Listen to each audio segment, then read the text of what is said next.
Salam Ibu Bapak, Saudara-saudari. Saya berharap dan berdoa kiranya Ibu Bapak, Saudara-saudari dalam keadaan baik-baik dan sehat-sehat saja.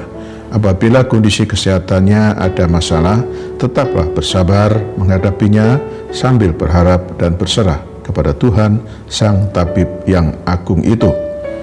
Dengan penuh syukur kepada Tuhan, kita berjumpa kembali dengan saya, MPS, melalui pesan suara via YouTube 5 menit hari ini, yang ke-59. Renungan kita hari ini dari Amsal 21 ayat yang ke-22 yang berkata demikian. Orang bijak dapat memanjat kota pahlawan-pahlawan dan merobohkan benteng yang mereka percayai. Tema renungan kita, tantangan besar, berkatnya besar. Saudaraku, orang-orang yang berhasil mewujudkan impian dalam hidupnya tidaklah meraihnya tanpa hambatan atau tanpa rintangan. Bahkan terkadang perjalanan yang harus ditempuh berliku-liku, penuh cadas dan mendaki. Tapi yang pasti mereka tidak pernah berhenti untuk berusaha dan berjuang. Namun kebanyakan orang menunjukkan reaksi yang negatif setiap kali diperhadapkan dengan tekanan dan tantangan yang berat, dengan mengeluh, kecewa, frustrasi, dan putus asa.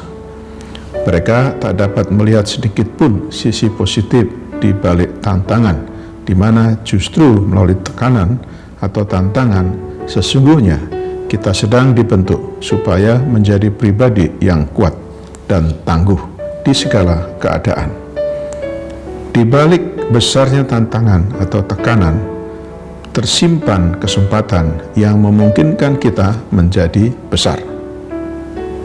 Daud, tanpa melewati Goliat, si raksasa dari Filistin, takkan terlihat dan takkan teruji kualitas hidupnya. Dan ketika Daud berhasil mengalahkan raksasa itu, sesungguhnya ia sedang menapaki anak tangga baru yang lebih tinggi dalam kehidupannya, sampai akhirnya Tuhan mengangkat dia menjadi raja atas Israel. Jadi, memiliki impian bukanlah menunggu sampai badai berlalu, melainkan harus berani menghadapi badai seperti burung Raja Wali. Dalam 1 Samuel 17 ayat yang ke-48 berkata, ketika orang Filistin itu bergerak maju untuk menemui Daud, maka segeralah Daud berlari ke barisan musuh untuk menemui orang Filistin itu. Untuk dapat melihat perkara-perkara besar dari Tuhan, ada harga yang harus dibayar. Perlu upaya dan usaha yang keras untuk meraihnya, sebab berkat-berkat Tuhan yang besar tersedia di tempat yang dalam. Jika menghadapi tantangan kecil saja kita sudah berkeluh kesah, bagaimana mungkin Tuhan mempercayakan berkat-berkat besar? Hanya di laut yang dalam, para nelayan akan menangkap ikan-ikan besar. Tuhan memberi perintah kepada Simon Petrus dalam Lukas 5 ayat 4, demikian, bertolaklah ke tempat yang dalam, dan tebarkanlah jalamu untuk menangkap ikan. Dan ketika Petrus taat melakukan apa yang Tuhan perintahkan, Petrus menangkap sejumlah besar ikan, sehingga jala mereka mulai koyak. Mereka melihat pekerjaan-pekerjaan Tuhan dan perbuatan-perbuatannya yang ajaib di tempat yang dalam. Tertulis Mazmur 107 ke-24. Demikianlah renungan kita hari ini. Janganlah kita menjadi pendengar saja, tapi marilah kita menjadi pelaku-pelaku firman Tuhan. Selamat beraktivitas hari ini dengan iman dan imun yang teguh. Salam sehat jasmani dan sehat rohani. Tuhan Yesus Kristus menyertai dan memberkati kita. Mari kita berdoa. Bapa di surga, kami bersyukur untuk firman-Mu hari ini. Terima kasih atas pencerahan-Mu bagi kami, untuk memahami dan mengerti kehendak-Mu ya Tuhan, bahwa dalam tantangan yang besar ada berkat yang besar. Karena itu ya Tuhan, tuntun dan bimbinglah kami selalu, supaya kami bersiap menghadapi tantangan sebesar apapun, karena kami yakin Tuhan menyertai kami.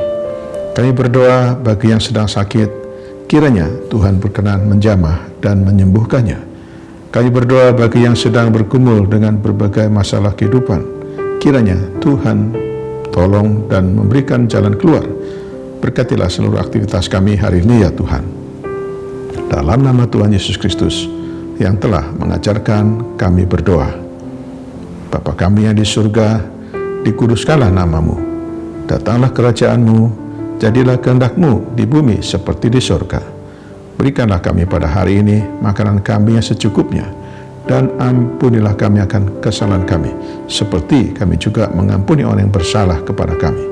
Dan janganlah membawa kami ke dalam pencobaan, tetapi lepaskanlah kami daripada yang jahat. Karena Engkaulah yang punya kerajaan dan kuasa dan kemuliaan sampai selama-lamanya. Amin. Sekarang terimalah berkat dari Tuhan. Tuhan memberkati engkau dan melindungi engkau. Tuhan menyinari engkau dengan wajah-Nya dan memberi engkau kasih karunia. Tuhan menghadapkan wajah-Nya kepadamu dan memberi engkau damai sejahtera. Berkat anugerah dari Bapa Surgawi, cinta kasih karunia Tuhan Yesus Kristus dalam persekutuan dan penghiburan dari Roh Kudus menyertai kita semua dari saat ini sampai selama-lamanya. Amin. Sampai jumpa.